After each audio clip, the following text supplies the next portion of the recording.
time once again to slip into your camo, grab your bow, and join us out in the field for another episode of the Up North Journal, presented by PSE Archery. The Up North Journal crew is knocked and ready to rock for another exciting adventure. So let's step outside and hit the trail.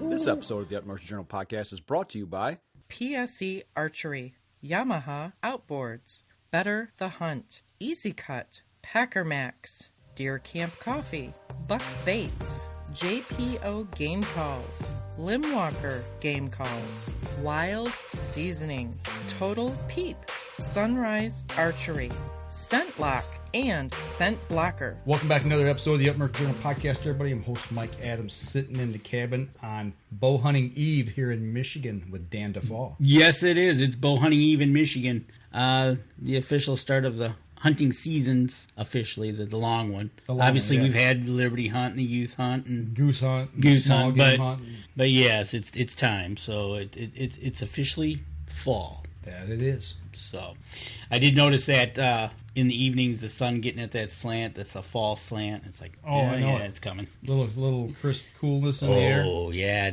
Man, the weather the last couple of days has been fantastic. A buddy of mine from work was up doing some salmon fishing this week, I believe on the Pierre Marquette. Oh, yeah? Mm-hmm.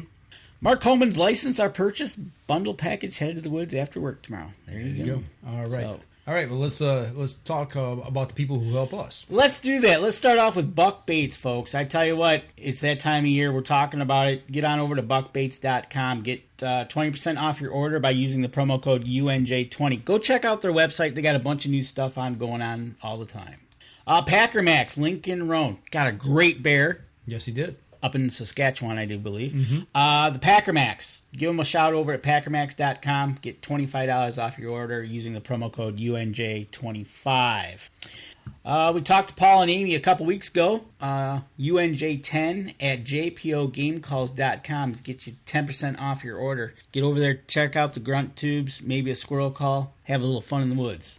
I tell you what, still barbecuing.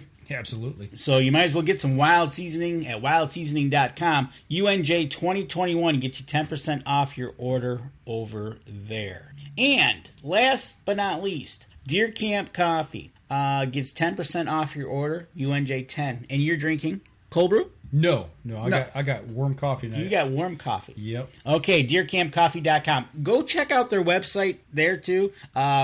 They got specials. They got cider and donuts and stuff, specials at the store. So if you're locally in the area, go on over and check them out. There you go. Yep, I got the old hot coffee here tonight. I forget what flavor it is. I forget which one. Gotcha. So it's hot. It's all that matters. It is. You're in a sweatshirt. Jeez. Yeah, it's a little chilly tonight.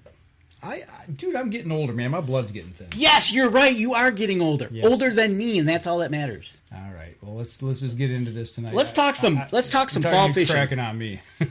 Let's do that. None other than Mr. Joe Okada, all the way from Madison, Wisconsin. Joe, what is going on, my man? Hello, guys. Are we talking about the right kind of white tips tonight? I mean, I know it's hunting season in your neck of the wood, but yeah, right. Absolutely, we're talking about your favorite kind that you chase all throughout the year. That's right. And That's right. It's my only kind. I wish I had time for hunting. I do. That'd be a fun thing to do. But it's good fishing too. You go all summer long, and then you go into the fall. Do you do any ice fishing for walleye?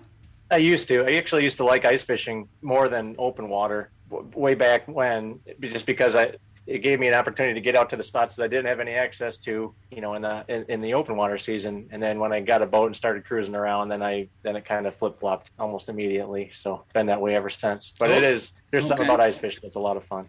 Speaking of that, getting to access to places you can't get to normally. What the big craze lately? We've been talking to a few people is using kayaks to sneaking into some spots. Are you noticing that any at all with people you talk to? That's been a trend for a few years now, and it's just getting bigger and bigger. It doesn't really show any signs of slowing down either. Just this year I sold my kayaks, but it did allow me to go to stuff that either had motor restrictions or just really skinny water that you needed to be stealthy in, and there's areas not too far from the house that are just gems, and they're a lot of fun to sneak into with a kayak. But yeah, people are really it's the sky's the limit with that stuff too. I mean, you should see the amount of technology they're pouring into those smaller vessels now. It's pretty crazy. It is crazy. They almost look like some of the boats you guys run around with all the gear they got on them. Exactly. I don't know how they float. Well, I tell you what, I've seen a couple on YouTube like that with all the gear and everything on a kayak, and they're down in Florida, and then all of a sudden they'll hook into a pretty big fish. They kind of go for a ride. It's pretty funny. Yeah, no doubt. So, first off, Melissa Bordeaux says, hi, Joe. There you go. Hi, Melissa. So, Talking about gear, I snagged this picture off of your Facebook page, Joe. You got a lot of gear in this boat. There is rod and reels like scattered everywhere. What's up with that? Well, at 7 a.m. it looks really composed and orderly, and then by about 3 p.m. it looks like a grenade went off. That looks like... I don't know what picture you're looking at, but most likely it was a 3 p.m. picture. Yeah, there you go. well, I don't think it was a 7 a.m. picture. No doubt about it. But, we wanted to have you back on again, and we know we're a couple weeks out from the head-to-head championship coming up. Obviously, Angler of the Year is out of reach. They stopped doing those points, you said, in the prelims. But going into this championship here have you fished? Okay, we'll let you pronounce the lake name. Chautauqua. Have you fished it? I told you Chautauqua. No, I've never fished it. And that was one of the biggest drawing points to fishing this head-to-head series, is going to bodies of water that kind of didn't work for larger tournament fields. And so they've been kind of poking around on smaller gems and giving us an opportunity to fish stuff that we've never laid eyes on before. And from my perspective, that was one of the biggest draws, is just fishing new stuff, where every time I look at a new spot, it's the first time I've laid eyes on it. And there's something really special about that. So that's what's been probably one of the most fun things about this year. So you're in your blackout period, obviously. So you've just kind of been studying your topos and your lakes and everything. So you've got a pretty good idea of what you're going to be doing when you're heading over there for your pre-fish. I have a good idea, but those usually go out the window by about noon on the first day of practice. But the nice thing is you go there with a general idea, and then you start working different variables. And then we have such a short practice time that if those variables don't pan out, you just have to default to what you kind of went there with, or what your gut's telling you to go with, and just kind of figure it out from there. Kind of like what happened in Nebraska? Yeah. Just like what happened in Nebraska. I mean, some people didn't even get out the first day of practice, so they were down to like a day and a half or a day and 3/4 to figure out a pretty big body of water. And good, hats off to Randy Gaines, who figured out his own deal. He brought his own techniques to Lake McConaughey, and he won with it. And I think that's really awesome.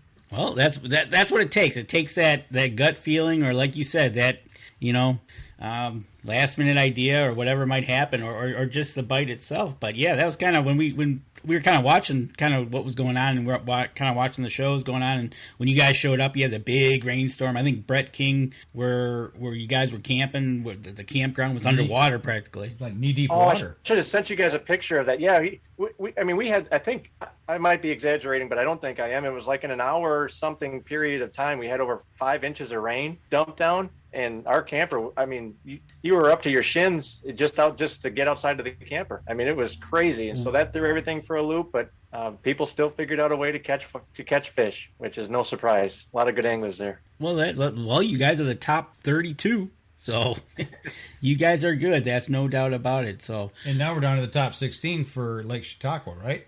Yeah. So they take the top half of the field that qualified through the 5 qualifiers, and then they get to play in this one. But instead of the format changes a little bit. So instead of everybody having 2 days of cumulative weight to make it into the bracketed round, now it's a bracket from day one. So everybody has a one-on-one matchup every day of the entire event. And I'm sure you got to see the bracket itself, but I'm paired up with Brett King on day one. So one of us is going out for a 5-hour fishing trip and turning around with our tail tucked between our legs. And can I ask that you guys like fish side by side and just have you two go at it for the day? Because that would be fantastic. Well, I've thought about ways to make it fun, because there's no denying we're both going to be aware of what's going on. We're both going to probably have a very similar program. So is it going to be a coin flip? I don't know, but I was trying to think of ways that we, our own little rule set that we could create to make it fun. Maybe we have to use only a certain lure, and we have to make that one lure work or something like that. And I was like, you know what? It's a championship. Just go try to squash him. I love Brett to death, but we gotta try to win this thing. The gloves all come off. They do. It'll be fun though. When you say go, right? I like that style format, because if you have a bad day in the previous format, you could have a great day the second day and still do well enough and move on. But here, if you have a bad day, you're going home. Every day has to be good. You can't rely on anything to carry you through because you're only fishing in the present. You're right, and that's very different from the way I've played this game for all these years. So just go out there and win the day. So with this new bracket style, on Monday you start right out of the gate in a head-to-head competition for 2 days, leading you to Wednesday when you get to see if you move up. Right? I might have missed what you said there. If I beat Brett, then I advance to the next guy that beat the other bracket, but it's still a one-on-one. Oh, yep. Okay. So we're looking at the brackets right now on online. So we're just kind of giving everybody a heads up that right out of the gate, folks, it's going to be head-to-head madness for you guys. It is, and that some people. It works it works in the favor and disadvantage for other people. Someone could have the best day or second best day of anybody there and be against the guy that just demolishes them or demolishes the fish, and unfortunately, then they still have to go home even though they had an amazing day on the water, and that's just the way it works. But it's a pretty cool format, and at the end of the whole thing, when the dust settles, someone's going to be a winner. And man, I got my fingers crossed.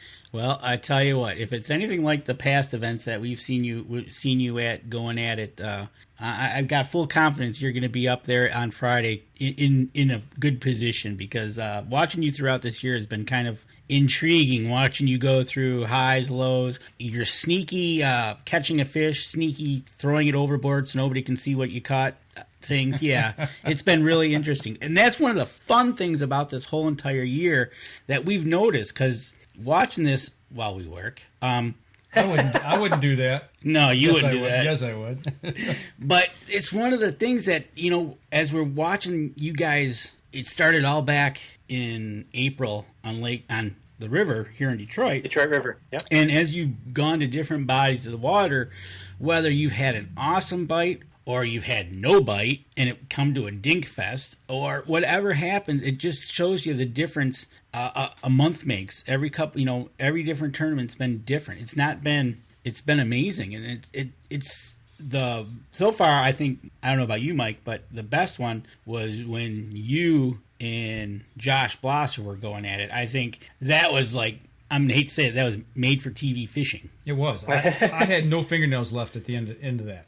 That was insane. It was great fishing. But how overall now that you're coming into the championship, how do you feel this year has gone for head to head itself?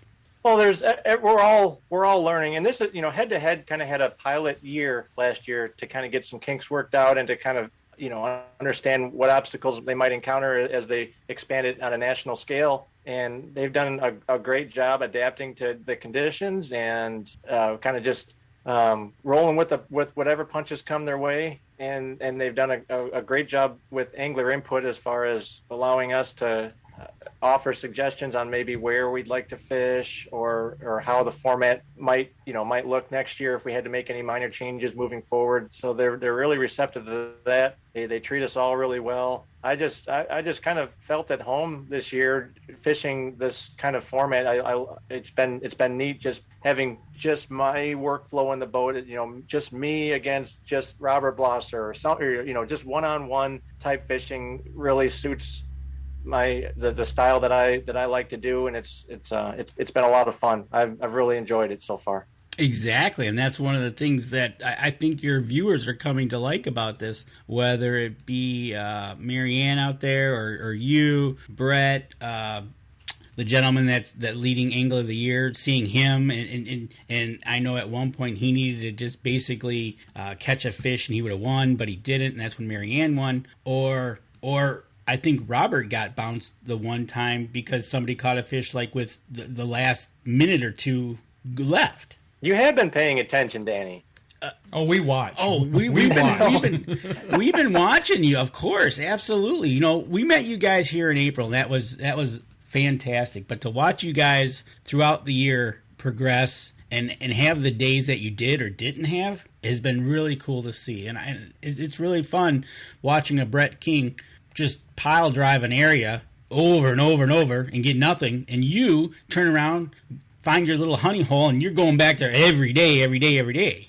Yeah, it's been really cool. I've learned a lot along the way. our strategies on how the day unfolds in front of us has changed a little bit. Our strategies as a whole have made a major shift, and we're all learning on the fly, and it's been cool to see it all unfold. I mean, Mille Lacs was a lot of fun, but I mean, still I think the catalyst for the whole year was Detroit River, when I was all but out of it, and I wasn't sitting on a good pattern. I wasn't catching many fish, but I was just trying to limp into the bracket rounds, and in those last couple minutes, I caught one, and it was just like the biggest thrill, like I had just won a giant tournament or something like that. And I mean, having that feeling really helped set the tone for the rest of the year, I think, because it was really exciting. And those nail biter type situations, that's what we do this for. There's probably other ventures we could do that would make a lot more money, but this is fishing thrills at its finest, and I've really enjoyed all those moments along the way this year.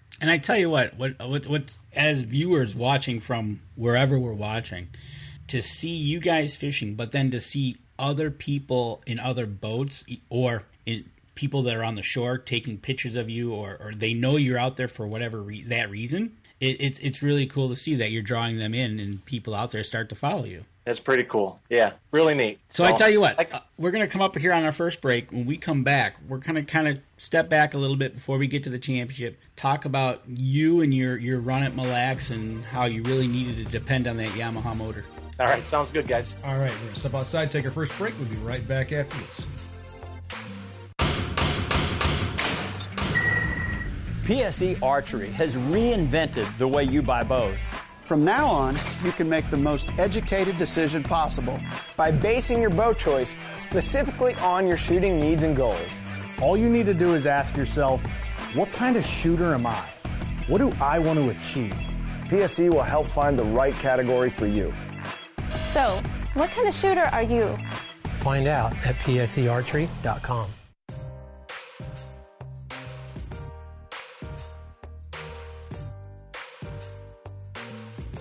Welcome back. Second segment of the show. We've got a question here in queue, but I got a question for you real quick because it was mentioned right before we went to break. We was talking a little bit about when Marianne won. Being that she's the only female on the circuit and she won that tournament, what does that do, number one, for the women, but also the tournament going into next year? I don't know, really. And I think fishing is pretty cool in itself, that it doesn't really know what gender is trying to succeed in it, and so I mean it's cool. It's great that she it's great that she's shined a light on the fact that anybody, just to that fact that anybody can catch fish doing it. It doesn't matter if you're a guy or a girl, and anybody can be a competitor. Anybody can establish a foundation in fishing at some point in their life, or a fascination with fishing, and develop that love for the game to a point where they want to be competitive. And it's just not gender specific. But I think it's great that, she fished. That was a tough tournament to win too, because the fish were not coming very easy. No. And she had a little honey hole back there that I don't know how the heck they got back there. They had to go through some mud to get there, I believe, but they found their way back there, and there was some big fish back there, and she ground it out, and she did great. But no, I think, not just gender, but physical limitations or an age.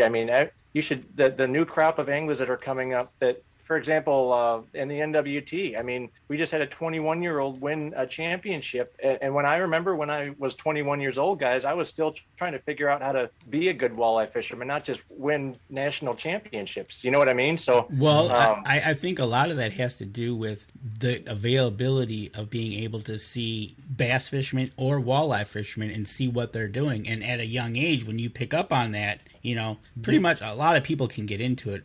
Absolutely. It's really a lot easy. of people. Anybody can get into this. And what the scary part is, technology is getting to a point where without the right mentor, I think for most people, it might almost be a little intimidating at this point because the technology creates a bridge that might seem insurmountable to some people, but that's not the case. You can establish a foundation in fishing with just the basics and grow to love it to a point where the other stuff starts to trickle in over time. And if you're just patient with it and let it develop, I mean, anybody can do this. Anybody can. You just have to love it hard enough to pursue it because there's a lot of sacrifices that have to come along the way to make it happen. But it's a really cool deal, and I think these anglers are showing that. So it's a good deal. Anybody but Danny and I think maybe it's past us. We just can't be in the same boat. No, we can't. It's not that. It's just by fourth quarter, you're ready to shoot stuff and sit in trees, and that takes a part of your year away. You got to be dedicated, guys. Well, so I'm going to head up to the upper tomorrow, and as I go by the Bay de Noc, I'm going to look out and see somebody fishing and go, oh no, I'm heading for the woods.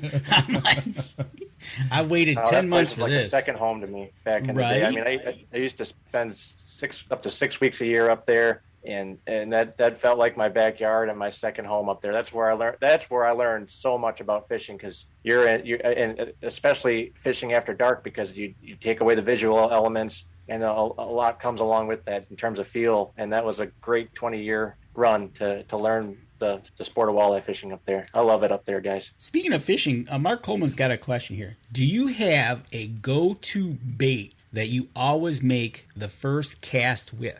Not always the first cast, but I've always got a paddle tail of some sort in the boat, ranging from like 3 to 5 inches. It's I always have a piece of plastic that with a little tail that goes like this for an occasion at some point in the day. Whether you break it out or not, it's just one of those confidence things, and it looks like a real fish underwater. And now that we've got artificial only rules in place, I mean, there's no excuse not to have something like that ready to go at all times. So your go-to bait is the paddle tail then? Paddle tail. I love them. Salmo makes a walleye shad. That's a great plastic. But any of the shad imitators, or obviously you saw Josh Blosser win Mille Lacs with the 3.75 rate swimmer. That's an amazing paddle tail with great durability, and it's great signature in the water. I mean, fish just munch that pretty much wherever we go to. It's not always the best. No lure ever is, but it's something you probably should have tied on just about wherever you go. I tell you what, it's one of those things that's kind of fun to watch you guys progress through the week using something, but then finally at the end of the week, you guys finally explain what you're using, which is kind of and by the end of the tournament, with 2.5 days of practice, we throw still by the first day of the tournament, we have a buffet ready to go, because we still don't know what the best thing to do is most of the time. And by the last day of the tournament, you'll see most of the field really have it narrowed down and fine-tuned on what they're going to lock in their hands or their trolling spread for the remainder of that tournament. But it takes days. I mean, we used to practice for over a week to fine-tune our game plans and carry that through the tournament. But now you're still making stuff up on the go as you go. So it's pretty neat sometimes. I know at I think it was Mille Lacs, when I think it was Marianne, and she was running to the local Cabela's or Bass Pro buying what they had because she was running out. And luckily, it was kind of funny when you hear you guys all running for the store to buy more.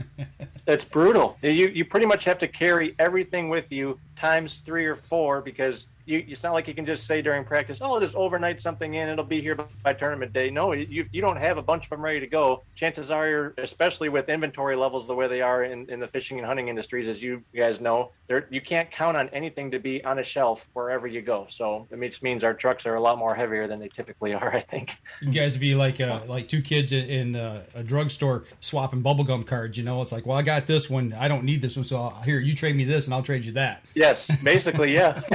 And that's the thing about it. And watching you guys do all that has been fantastic up until this point. Now I think it's going to continue in New York. Going back to Mille Lacs, because that was a big one for you, because you and Josh had it going, and it was hot. It took a ton out of you, and it really kind of go back to that. And I'm going to play the video as we kind of go through as you talk about that. But I know the Thursday before the final day was brutal, wasn't it? It was, I'm not taking anything away from Josh, but I'll tell you the match I had the day before, it was with his brother Robert. That one about did me in, and I wasn't actually. I mean, I didn't know Bobby had 60 pounds in him that day, and when he kept coming and he kept putting pressure on him, I'm like, oh my gosh, I don't know if I can hang on. And then by that last day, that fifth day of competition, it's in those, with that heat, it wasn't easy. And no, that's no excuse. I mean, there's no excuse as to why I wasn't able to finish the deal there. And I kick myself all the time for it. But on the flip side, and congratulations to Josh for winning that. He really rallied at the end, and that was amazing. I just, I think it was almost a blessing in disguise, because after I got done kicking myself the entire way home, it really lit a fire under my butt to continue to push and to try to, make something happen at some point for the remainder of the season. And I think that helped, carry a little momentum throughout the rest of the year, because there was many slow times when mentally it was easy to check out, but you just wanted to finish strong. And because I didn't finish strong at Mille Lacs, and I'll never forget that. So it was a great learning experience and a great momentum builder moving forward. Well, I tell you what, in that last few minutes, you relied on your Yamaha motors like so far what we've seen like nobody else did. I think you dropped the motor 3 times in that last 15 minutes, if not the last 5. I was panicking at that point, because things really changed for the worse in a hurry. And I was like, okay, if this didn't work, I got to do this. If this didn't work, I got this. Holy crap, I only got this many minutes left. But at the entire time that was going down, the one thing you don't worry about is being able to turn a key and get to where you wanted to be. And that engine and that company has carried me through my entire career. And I am extremely grateful for the relationship that we have. And I'll never.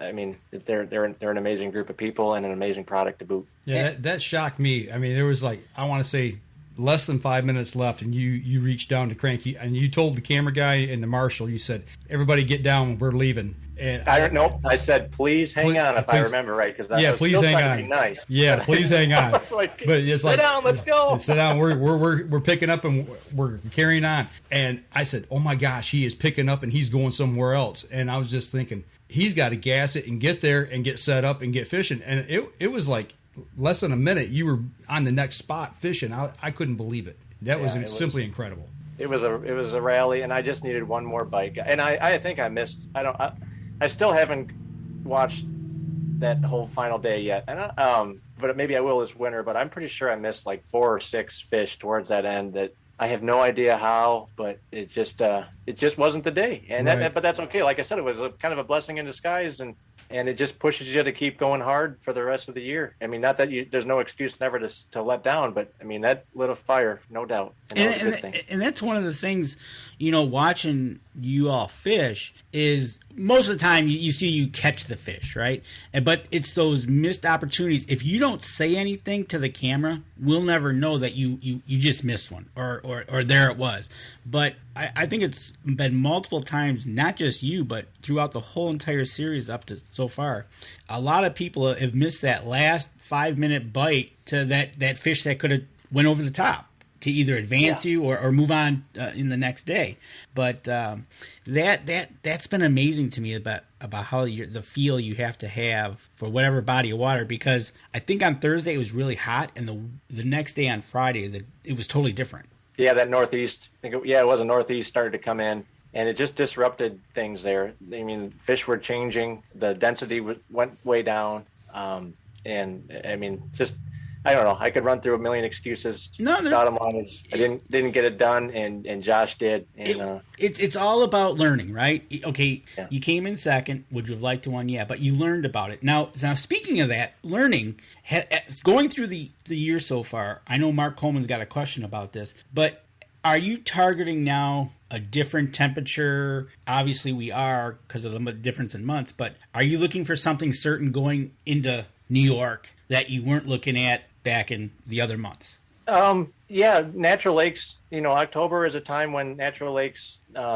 you don't have that you don't have the thermocline set up anymore. Most of the time by later in the month, after a few hard northwest blows to they call it turnover, where the lake rolls and it brings an upwelling of the water, that the low, cold, not oxygen rich water that was just sitting stagnant at the bottom of the lake all summer. It has a chance to meet the temperature of the surface water, so it starts to roll and mix. And but what that does is it opens up the entire water column to life then, where fish weren't able to inhabit those that area prior to this upcoming month. And so when the lake flips like that, a lot more stuff is in play, but you can't ignore the patterns that were still in play prior to turnover either, because fish still want to live where food is and where they're comfortable and have all the right ingredients. So but it opens up a lot more options. You just have to be aware of what's happening, and it could happen overnight. I mean, you just have to be very aware to what's going on, and it can cause some turmoil. I mean, September and October I grew up on natural lakes. This should feel like home to me, I hope, by the third day that I'm there, just as far as how it feels. September and October are not easy months for me. I've always struggled during those 2 months to be consistent. You can have great days. You start to have better nights. It seems like the feeding windows are a little bit smaller, so your opportunities to really rally kind of get condensed a little bit. But it should be okay. But I just have to be willing to look in areas that I haven't been able to look all summer long because of that oxygen content and everything else that goes along with it. Well, that goes along without saying, because obviously during the middle of the summer you got all your feeder fish in masses, and as we get into the winter months or into the fall, actually, those are starting to deplete. And like you said, it's going to limit to where you need to go. Do you think because we're getting on a shorter days now, does that play into it as well? Yeah, it really accentuates the power hours of the day. First light and last light. Going back to when we were talking about bait and knock up north, I would wait all day for my 40-minute window in the afternoon, where you would go to these, steep break lines, intercept that fish were able to crash. Great contact points where the bait and the fish were able to collide, and the light was starting to decrease, and the walleyes would get amped up for just, nice little short windows. And when they ate, and it was just chaos for just under an hour. And then it would kind of taper off as the light totally went away, but then it would pick back up, around 7, 8 o'clock, and then you'd ride that out for the rest of the night. But those low light feeding windows, the power hour, we always called it, man, we'd wait all day for those, and those, especially in the fall, those fish get fired up then. Speaking of like that, coming up with the shorter days in October in New York, I think this is your furthest east tournament. Does that also play a different, whether you've been out to Nebraska, you've been up to Minnesota, Detroit, you've been all over, but this is the further east, northeast. I think Minnesota might be a little bit higher, but is that going to also play in there too? It's going to shorten our days to practice. I mean, midsummer we can practice for 14 plus hours a day and still have plenty of light on the front and back end of that day to get things done. And now it's you got to be really focused and efficient with your time, and then be willing to do the work off the water in the dark, and that's okay. But yeah, the days get shorter, and so does our time to make things happen. Well, that area too, also, I mean, especially this time of year, like right now, they're taking a lot of northwest winds coming out of Canada, and it changes overnight. Temperatures drop, things get cold, wavy. That's really, you don't know what you're going to face with weather one day to the next. Right. No, you got to be ready for anything. And if that temperature decides to crash, that can definitely affect fish behavior and location.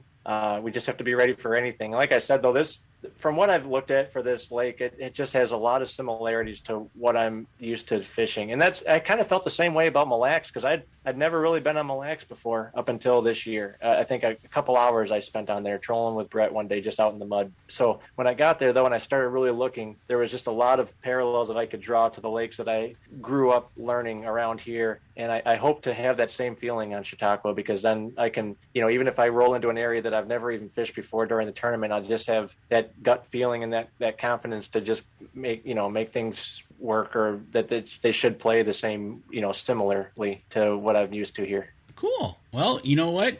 We're coming up on our next break. When we come back, we'll keep talking about New York and what's it looking like for the championship tournament. All right. We're going to step outside. All right. Sounds good. Step outside. We'll be right back after this. PSE Archery has always dominated the speed category. Now, the most revolutionary cam system ever to hit the market, has perfected the shooting experience.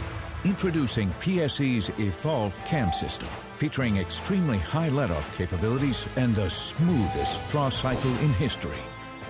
No other cam system has ever delivered this level of total comfort and total control. Experience PSE. Experience performance.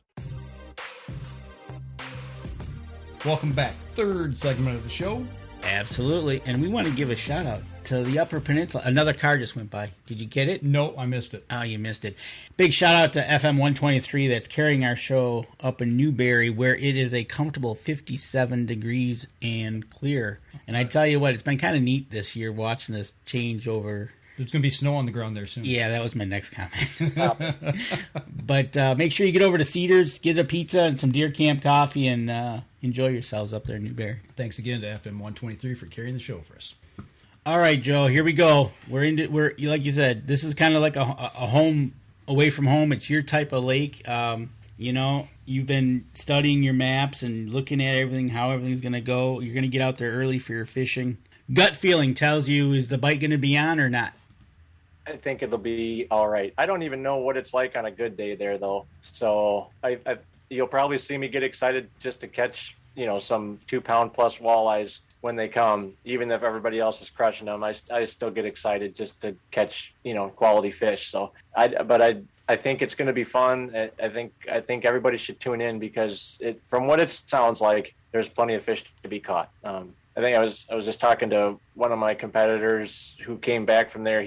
After McConaughey, he went straight out there to start pre-fishing, and he said he caught a bunch of fish. So, and a lot of them were, pushing that 2-pound mark. And even though they weren't quite there a month ago, hopefully they've eaten a few more minnows by then, and they'll be in that 2-pound bracket and able to score. So I think we'll be just fine for fish catching and action.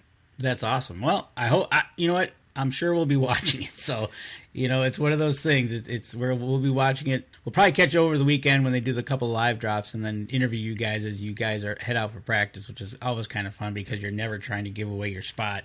Because like Jeff Baller said, Joe, if you would have been 60 yards, if you would have slid 60 yards from where you were on pool 2, it would have been dynamite. But he couldn't tell you that during the tournament. Wait, when did you hear that? He just posted that. He just posted it on our chat as we're talking here, that he says that. Dang it! Right? Some information you could have used then, but he couldn't. It was during the tournament, and it was actually that's so awesome that just that fact that instead of having a bunch of current information dumped on our laps right when it counts, not having that really keeps that playing field as level as possible. I think, because if he would have been able to Facebook message me that and I just did shift over 60 yards, maybe I'd have a big check holding up. But I'm totally at ease with knowing that went down like that. So that's pretty cool, actually. And he said it was nice to meet you during pre-fishing with Brett. And he says, no, I wasn't fishing with them. Oh, that's cool. And guys give me a hard time for being sneaky sometimes, but the way it works, if I had some magic, color on or something like that, and then one of my competitors gets tipped off because somebody that was watching sees it, it's their responsibility to disclose that to the entire field during the tournament. And so it's like I give everything away to the tournament guys. That's why sometimes I'll try to hold back a little bit while that's still in play, but then later on in the tournament you can get a little looser. And as long as I make the bracket round, because the brackets is where you get paid. The first 2 days, no one's getting paid. So I'm not gonna lie. When you were on that pool too, and you were catching them, and you were just kind of sliding them over the edge into the water, Mr. Nonchalant about what you caught, it was pretty good. And Jeff Baller says, you nailed it, Joe. He loves this series, and he loves your rules.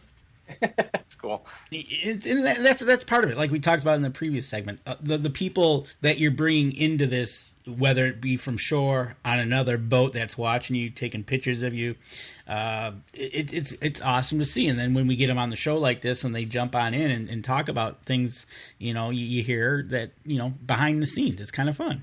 It is cool. There's a lot that goes on behind the scenes that don't make it to the cameras, but I mean, it's a lot of fun. There's just so many working parts to make this thing happen. I mean, not just on my end. I mean, the production crew and the preparation and our preparation coming into the event. There's so many moving parts at all times, and it's a pretty awesome juggling act.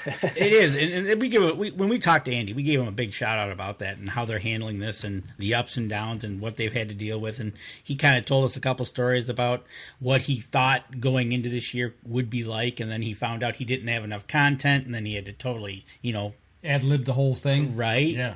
So it was nice to talk to him, and definitely behind the scenes, it takes a lot of work to get you guys all meshed together, to get the production right, and to get it out to the people that they can watch it to bring them into this series. So no, definitely, no doubt. And hats off to Andy and Daryl and Matt and all the other guys that are there to help with the announcing, because I mean there's lulls. You could be on the best fishery at the best time of the year.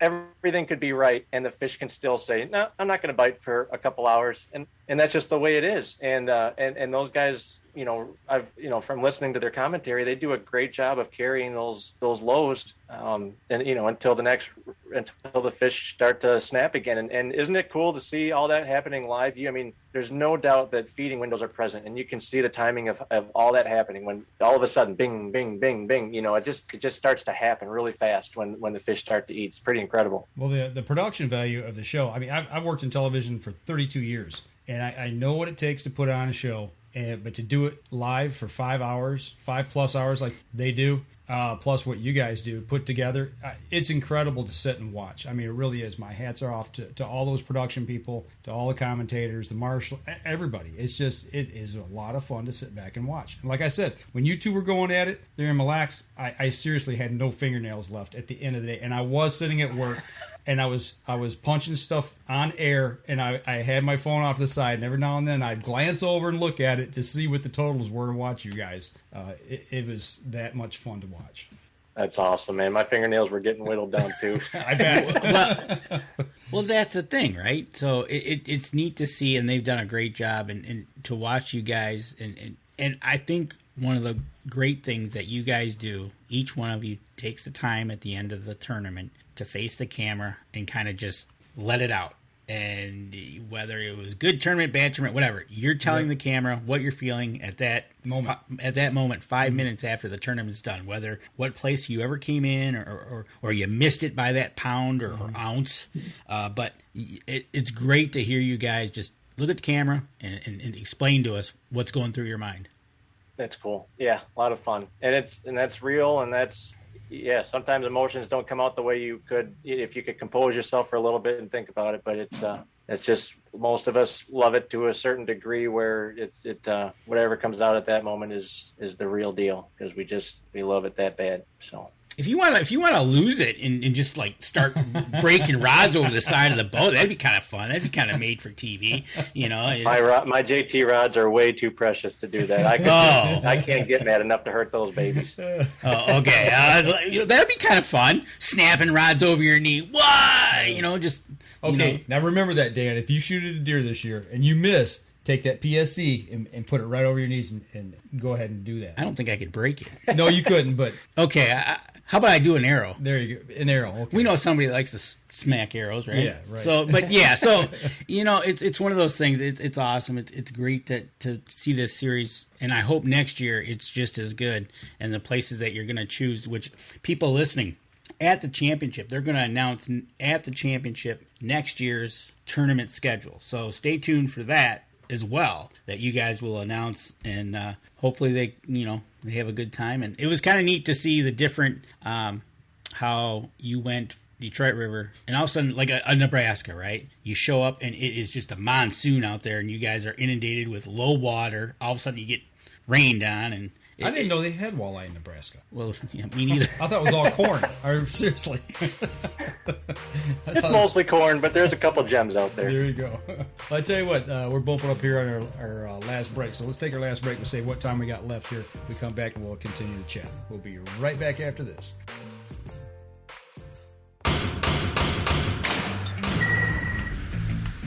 Acceleration is part of PSE's DNA. PSE pioneered the speed movement. Now they've developed the vapor category to help you find the most powerful bows on the market to fit you. High speed equates to intense power and building the momentum you need to be successful. Are you a vapor shooter?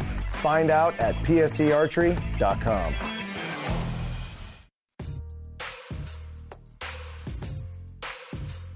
Welcome back. Last segment of the show. Man, times went by fast tonight. It's always good talking with you guys from Yamaha. I swear, it's just the time goes by way too quick.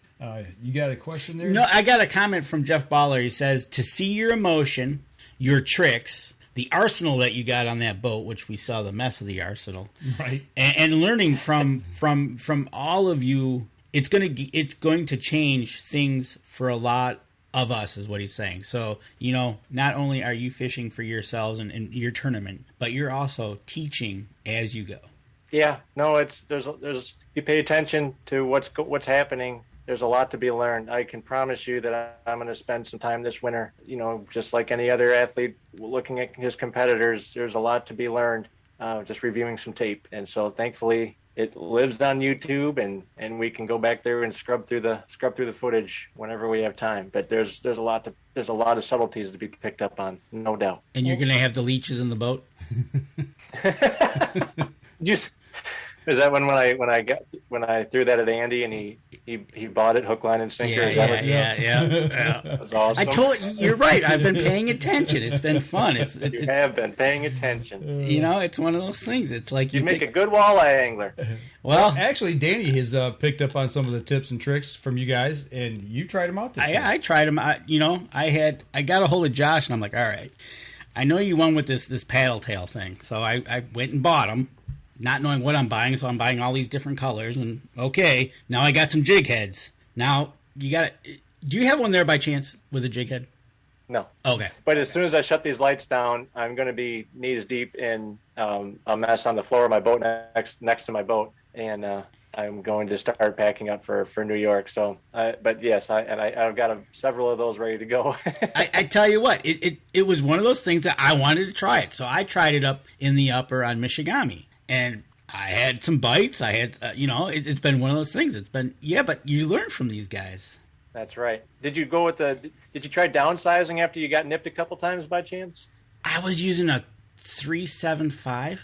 So after you feel a couple whiffs, stick with that same jig head, but maybe put a 3.25 on and see if that helps. And if that don't work, maybe go to a little bit lighter jig head and maybe go down to the 2.75. I mean, there's a lot of different ranges, and maybe they were just swatting at one and they'll engulf the other. But once you find the right profile, that you don't miss them very often. Well, there you go. See? There you go. You taking notes over here? I'm going to, trust me. It's one of those things, depending on where I'm at, whether I'm at a Bass Pro, a Cabela's, or my local Walmart, and if they got them, I'm like looking and saying, okay, I need some of these, and these. And literally, I've got a shopping bag. Even my daughter-in-law was buying them, too. So we got a shopping bag full for next year. Nice. And we need... I just got to get the jig heads. And actually, that was one of the things that I noticed, like you said, was out. Short supply was like jig heads and stuff like that. And it's like, oh my gosh. But, I'll save it for next year. Absolutely. I'll be up on the Michigami Reservoir next year, giving it a whirl. These shortages are just making things difficult. We've always been taking it for granted that a peg will always have what we need on it. I mean, almost always you can count on going to, if there's 4 retailers within a 50-mile radius, you can count on being able to go to one and getting everything you need. And this past year has been the biggest struggle to stay on top of our inventory management. And it's, I don't see it slowing down into next year. Hopefully they're able to get, caught up a little bit over the winter. But man, it's a struggle. I feel bad for a lot of these retailers right now. Well, let's just chase a rabbit for a second here. The way you described that is there's been a false, I call it a false shortage created in the ammunition industry due to the fact that there was a shortage at one time, and then once the product started rolling back in, people were buying it up. I don't want to say hoarding it, but is that the same thing on the fishing side where you guys are like, oh man, I got to buy extra because I don't know if they're going to be there? Hoarding's a pretty good word. Okay. Right now, when I see stuff that I know I'm going to need, and I know that it's going to be used and ate up and tore up and snagged in rocks and whatever, I don't just settle for one pack, because you can't. You got to say, okay, this might be the last time for 3 months that I see this at a retailer, and I need to be healthy on it. So it stinks. But talking to a couple of the manufacturers, though, they were the light at the end of the tunnel. They could start to see, and they're projecting that in the not too distant future, stuff's trickling in, and things will get better. So, well, a question from Jeff Baller. Pitch wing dams, troll flat weed lines, toss a cork at live scope fish. What's your fave? Pitch wing dams. What was the second one? Troll flat weed lines, toss a cork at live scoped fish. What's your favorite? Wing dam. Wing dam. There you go. Yeah, that's fun. When they're on them good, that's a tough one to beat, no doubt. And then you sit back and enjoy and have fun, right? Catching. Yes, and you don't need no fancy fish finder to make that work. I mean, when they're set up on there, you can see where they want to be, thanks to the current, and that brings everything back to what we were talking about earlier. You don't need all the fancies to have an awesome day on the water. You just need to have an understanding of how water moves over stuff, and you can see where fish want to be, and you just cast to it and catch them. And that there's still something really special about that. Not that I don't like using all the fancy toys and stuff, but I just like using my foundation too. Well, when in doubt, you go back to that, right? Absolutely. Because if a disaster happens on your boat where all your electronics go out, what are you going to do? You're going to go back to your basics, right? Just go catch them. Yeah. Okay, that right there, that's a question. Not necessarily the hot day that we know you had, but what has been like a major that has happened on the boat while you've been out on the water tournament time? Sometimes if I'm not totally dialed into what I want to do, I only have onesies or twosies tied up. And, when you're under the gun and you have limited time to fish, the last thing you want to do is, cut off some of your arsenal to supplement the arsenal that you weren't well prepared for. And so I think maybe going into next year, I got to beef up even more on the what ifs and maybes a little bit, just so that I don't even hesitate to jump ship and try certain things. Because sometimes if you don't have, sometimes you get a little light bulb might go off. And you're like, man, do I have that ready to go in my rod locker? And if you don't, then it's like, I'm good. I'll just keep winging this out for a little bit longer. But if you did, you'd be instantly ready to make that switch and go for it. And I think that might have helped a couple of times. But for the most part, I'm more than over prepared most of the time. And that's something I take a lot of, I dedicate a lot of time to, is being more over prepared than a lot of people, I think. And but sometimes you're still not prepared enough. Well, looking back at all the times that we've watched you, if you're not on top of it, if you miss that whatever time the bite might happen, and you need to say, I got to retie 3 more rods up, and you miss that time, that's your tournament right there. 100%. What was on pool 2? I think that was a 7-minute window that allowed me to fish the rest of the week. If I had missed that 7-minute window when those 4-pounders swimming up to that tree decided to not be there or whatever, if I didn't intercept that pack at that point in time, I'd have gone home after 2 days. And if you're tying and if you're retying during that 7-minute window, you lose your tournament and you lose a lot of money and time, and you don't have an excuse to screw around the rest of the week on the water. So right, so exactly. Be ready. You've got to be ready for that 5 hours of go time, even though there might only be a couple minutes in that window of go time. Exactly. Right. Yes. And Jeff Baller actually got 2 comments out here. He says your positive mentality that you've always carried is one thing that is going to carry you a long way. And Jeff Trumar says he couldn't agree more. Oh, appreciate it, guys. It's easy to get down on the water, but at the end of the day, you're still fishing, and that's just the ability to go fishing is the reason we all do this. Most of us do this. So, did you get stopped by the DNR on the lake? No, not this year. Okay, you weren't one of the because one of the fortunate ones. Yeah, you were one of the live. Yeah. There's your 7-minute window right there. Right, and that's kind of. The funny thing, well, not funny, but funny, was exactly that. I'm like, this guy's fishing a tournament, and the DNR is actually going to do this with a cameras in the boat and a official, a cameraman, and a fisherman. And here he comes up, and I'm like, oh my, this is not this. I'm like, really? But they did. So, and he was clean. So it was just one of those things. It was like, I guess that's another unexpected thing you can't expect, right? You know, we're all going to get checked at some point. You know, maybe a couple people got checked at one. Eventually, it'll all equalize, I think, amongst the field. But yeah, but this year, I never got checked, you know, during tournament hours. Okay, and okay, knock on wood. You knock on wood, because in New York, somebody in New York will probably pick up the show and Thanks for reminding me to buy my New York fishing license. Right. You know, that's another question. I know Detroit River. You were competing. Your tournament was competing against 2 other tournaments that weekend. Ton of boats. Have you run into anything such as that on other lakes with that magnitude of boats? Whether I think you guys were joking about the regatta that drove past you. Right. No, that there was other ones, and that made pre-fishing a little hard because, you know, when you're in the tournament and there's other guys pre-fishing for a tournament, there's been times where there's some friction because the guys that are there to practice, they want to learn, but the guys that are in the tournament, they're like, can you give me a little breathing room here? I'm trying to fish a tournament. And you have to appreciate both perspectives, because we were down to 2.5 days of practice. And so you got to try to get in there and fish, but at the same time, like, do I really need to cut this guy off if he's, what if he's on the verge of his 5th fish that's going to carry him to his first tournament win or something like that? So you don't want to take that away from nobody, and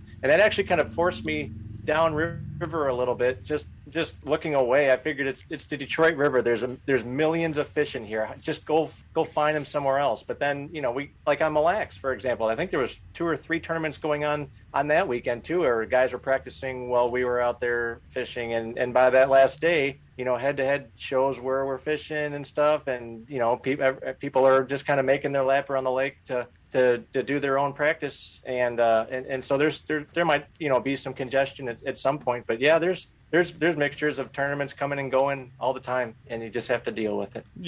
Looking at next year, you can't tell where you guys are going to be at. But when you guys are all deciding this for next year's locations, do you look at possible tournament schedules to see how they coincide with other tournaments that may or may not be going on to find a spot or a window to go to a certain place?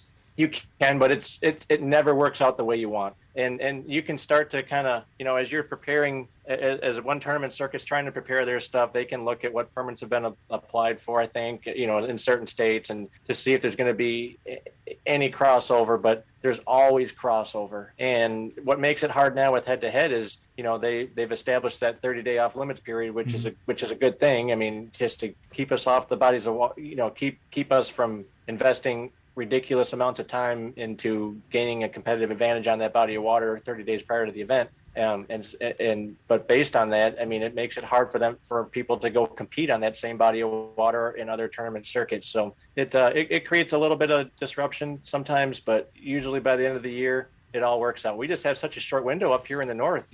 Tournament season doesn't get to go 12 months a year like it does in the south, because we'd be drilling holes through our tournament water. So there you go. So there's only so much time, right? And speaking of time, Mark Coleman is asking you a question. How much sleep do you normally get a day? You seem wired all the time. 0.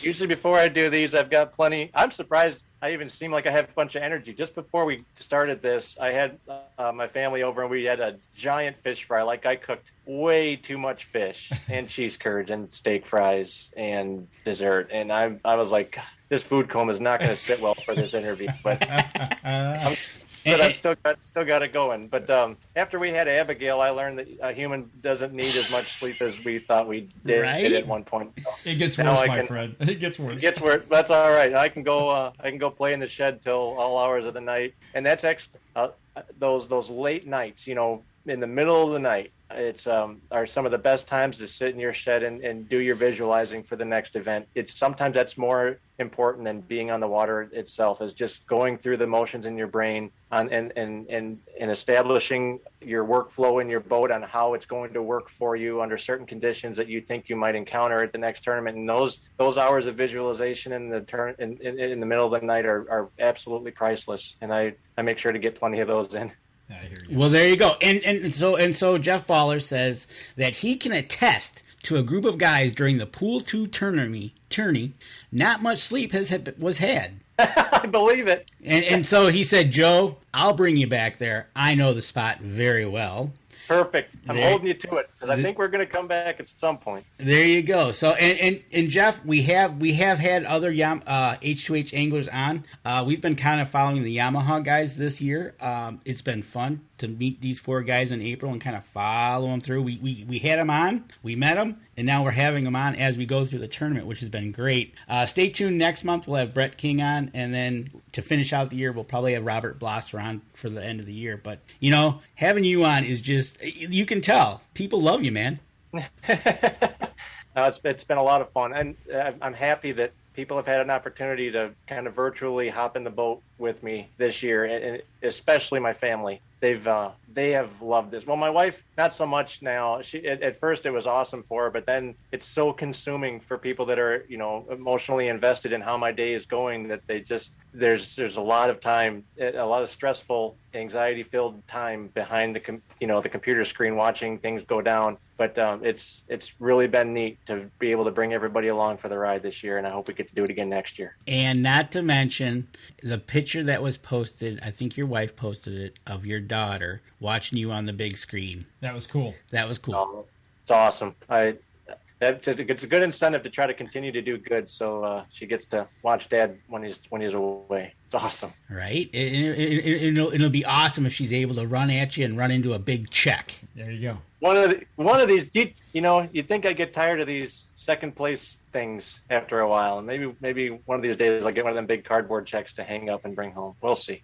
Right? So, well, for this year, you've got the championship to do it, bud. And the way you've been going at it, you're due. Not going to lie. Absolutely. I hope so, guys. My fingers are crossed. Well, listen, we've taken up a little over an hour of your time tonight. We appreciate you sitting down and chatting with us once again. We're going to wrap up the show, the live stream and the podcast, both here.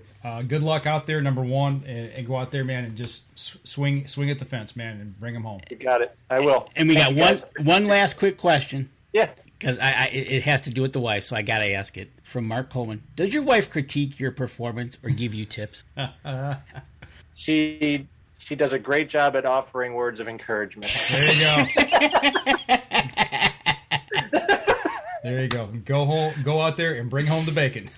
So if I don't know if she's watching right now, but go pull that clip back out and just have that saved for down the road and just remember, hon. Remember. So that's awesome. Well, we go through ups and downs. I mean, slumps happen to everybody, and if you slump on the first 2 days, it's a short week, and so it is such an incentive to just try to make it happen for 2 days. It's easier said than done, but it's fun to get lucky here and there. Exactly, and Tammy says we're still waiting for that real hop in a boat, Joe, and we'll be rooting for you too. Thank you, guys. I appreciate it. All right, hang on just for a second, and we'll chat real quick after the show here. But okay. For everybody who's watching, listening to the show, remember, go over to Joe's social media pages, give him a like, follow, and share. Do the same for us if you would, please, and also share the show to your friends, family, neighbors, what have you. And if you're listening over on iTunes, make sure you go over, give us a review. That helps us and helps the people who support us as well. Next week, it'll probably be just us because I'll probably be back from the upper. Okay, so hopefully Danny's got a deer story to tell. And then, yeah. Yeah, right. So we'll wait and see about that. And then 2 weeks we'll have PSE on. Okay, There you go, folks. All right, that's going to do it for us this week. So you guys that are getting out in the woods, remember, harness up, use your safety harness and your climbing rope as well when you're in the tree stand. You guys be safe out there. And remember, broadheads are sharp like hooks, so be careful. We've had a friend that almost died from one. Yeah. So y'all take care. Be safe. We'll see y'all again. Good luck hunting, guys. Thanks. Appreciate it. We'll see you again next week. This episode was brought to you by PSE Archery, Yamaha Outboards, Better the Hunt, Easy Cut, Packer Max, Deer Camp Coffee, Buck Baits, JPO Game Calls, Limwalker Game Calls, Wild Seasoning, Total Peep, Sunrise Archery, Scent Lock and Scent Blocker. Thanks for listening, and join us again here next week. Until then, remember, as we always like to say, if you're out on the water or in the woods, shoot straight and be safe until next week on the Up North Journal.